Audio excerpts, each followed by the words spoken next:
Would you know God's will, even if what you had to go through seemed a little fishy? The story I'm about to share with you is pretty crazy, because sometimes God does things that we don't anticipate, we don't expect, maybe we don't even like. But He does it because He has a plan, and a plan for your benefit. Let's go back into a place of prophecy. Let's go back to when Israel was captured and had been disbanded by the Assyrians. They weren't around anymore. God had already said, I'm done with you, you've sinned too much, and sent the Assyrian army to come in and devastate them. Babylon was rising at the time, and Egypt and Assyria, God had used them at certain points, but now they're getting nervous because this young Babylon is starting to cast shadows on them. And they began to think, maybe we need to do something about Babylon. And in the midst of all this intrigue and subterfuge and of warfare, there's a little boy named Daniel. At this point, he's about 11 years old, and he's living in Judah, the remaining territory of Israel. And Daniel's very important to prophecy. He's a key to prophecy regarding Jesus Christ and the coming of Jesus Christ. Now, God had two plans He was trying to accomplish. Number one, He needed to judge Judah for her sins. Just like He did Israel. Israel disobeyed God, and so God had to deal with Israel. And now Judah had been just as disobedient, so God had to deal with her too. But at the same time, He needed to set the stage for Daniel and get Daniel ready to come on and change the world. And so God's plan, here's what God wanted to do, was bring Assyria and Egypt together so that He could destroy them using Babylon. And in the middle of all this, there's a king in Judah named Josiah.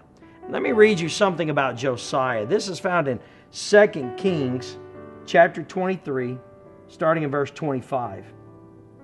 And it says, Now before him there was no king like him, talking about Josiah, who turned to the Lord with all of his heart, with all of his soul, and with all of his might, according to the law of Moses, nor after him did any rise.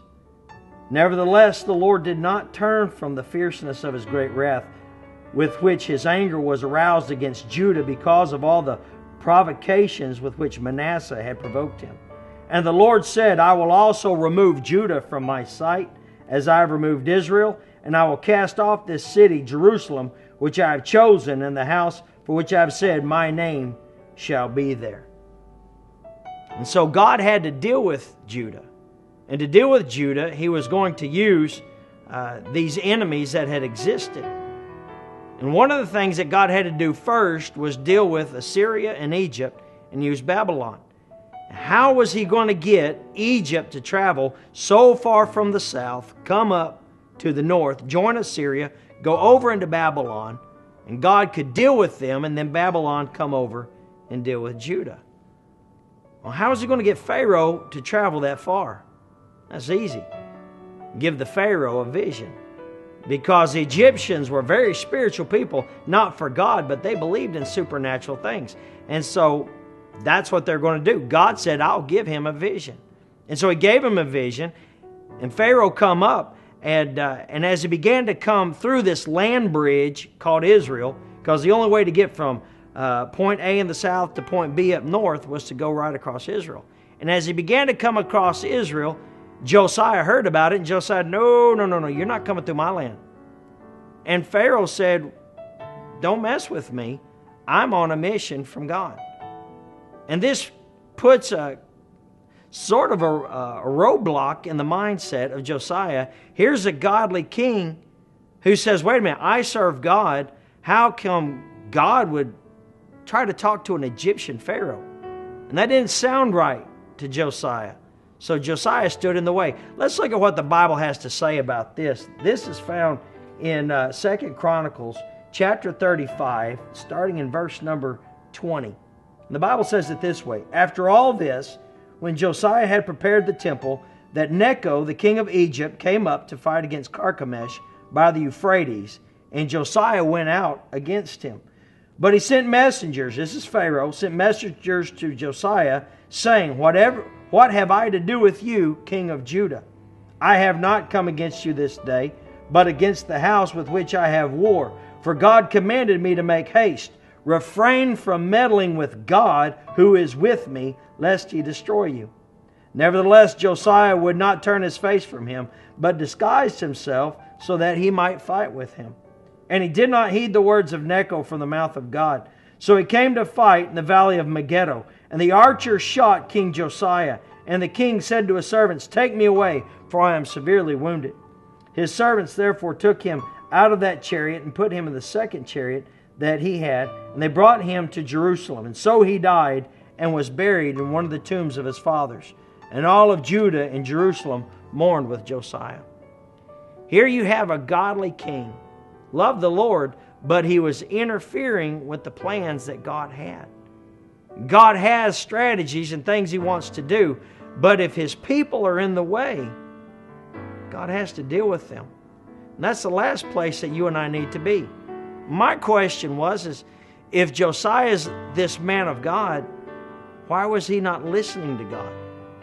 Because God really was giving a vision to Egypt, but that was for Egypt to be destroyed. Why couldn't Josiah see this? For you and I, we need to pay attention to what God says. We don't need to jeopardize God's plans. The plans that he has for you, the plans he has for me, the plans he has for my church.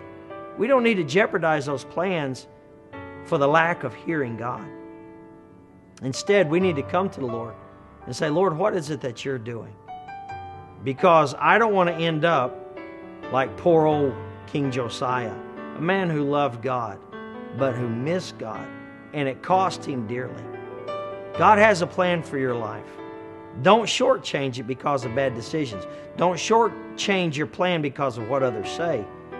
Come to God and do what God says because God is involved. And as you go about your week this week, listen to the Lord. Because the Lord will tell you, the Lord will instruct you, the Lord will show you his path, his plan for you.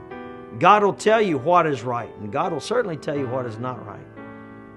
Track the Christ life. Walk in the footsteps of Jesus. Follow his path that he has for you. And I promise you will succeed. God bless you. I love you. Have a great week.